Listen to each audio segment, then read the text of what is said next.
কোনো চাউল আমরা পাই না, বই রাখে জমা দিয়ে খাই হেন আসেন কা চাউল নেই, চাউল দেওয়া শেষ হয়ে গেছে, এবার চলেন যাইয়া চলে যেতে তাহলে আমরা গরিব মানুষ চলে যাবো কেন? চাল দেয় না, 6 মাস পর্যন্ত পায় না। মেম্বারে কইলে মেম্বারে গুরুত্ব দেয় না, মেম্বারে কয় চেয়ারম্যান না দিলে আমি ভাই তোকে দিমু কই গুনে, আমার চেয়ারম্যান আমার দেন আমি দিতে পারি না, তোগুলোকে আমার দুঃখেই তো। আমাগো নামে বই হয়েছে, আমরা খালি 5 মাসের চাল পেয়েছি এই দেবত, আর কোনো চাল পাইনি আমরা। যদি মেম্বারে কই যে চাল দেয় না, মেম্বারে কোনো কিছু জানে না, সব চেয়ারম্যানে একলা দেয়, একলাই জানে, কোনো মেম্বারে জানে না। তারপর আমরা ওই মেম্বারে জ্বালাই দিক, আমরা মেম্বারের দ্বারা অভিযোগ জানাইছি। আর আমাগো আবেদন হয়েছে সরকারি মাল সরকারি জায়গায় বই দেব, হ্যার ভবনে ভাই হে কেন দেবে চাল? সরকারি জায়গা আছে না, সরকারি মাল সরকারি জায়গায় বই দেব, হ্যার ভবনে নেবে কার? হ্যার ভবনে ভাই আমরা যদি কিছু কই হেলে ছাটার দিয়ে কাজ চলিয়ে জানে হেনে কি হেলে আরে মারে আমরা মহিলা মানুষ আইয়ে পড়ি। আমার এই কাঠ হওয়ার পর থেকে আমারে এই 1 মাসের চাল দিছে। খালি চাল আনতে গেলে বলতো কি যে এই মাসে না, সামনের মাসে, এই সপ্তাহে না, পরের সপ্তাহে, এই কথা বললে ধাক্কা দিয়ে বাই করে দিত, চাল দিত না কেউ রে। আবার যাই গেলে কিনা চাল দিত, শাটার বন্ধ করে দিত, বলতো এখন চাল দেওয়া যাইতো না। আবার আমরা মেম্বারে ফোন দিতাম যে চাল দিবে কবে, মেম্বার বলতে কি আমি তো নিজেই জানি না, চাল কোনো মেম্বারে জানে না, আমরা কিভাবে জানবো?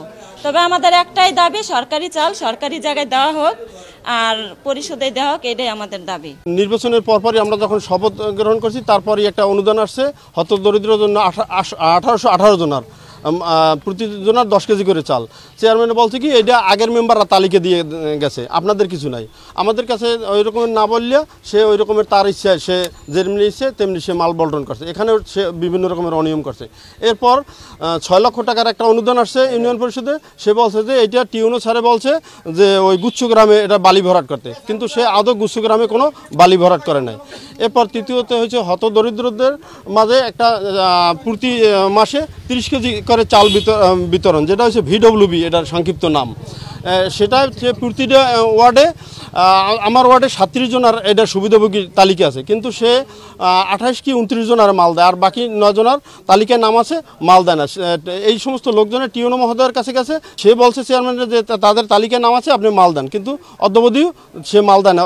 প্রায় 15-16 মাস পার হয়ে গেছে, যাদের নাম আমাদের কাছে চূড়ান্ত তালিকায় আছে। জেলেদের চাল আছে, জেলেদের চালও সে বিভিন্ন রকমের অনিয়ম করে। 1 থেকে 5 নং ওয়ার্ডের যে চাল সেটা ওই কার্ডধারীদের ওখানে বিতরণ করছে। উনি বলছে এটার আমার উপজেলা পরিষদের রেজুলেশন আছে, সেটা ইউনিয়ন পরিষদে, সেটা এই বিষয় নিয়ে আলোচনা হয়েছে।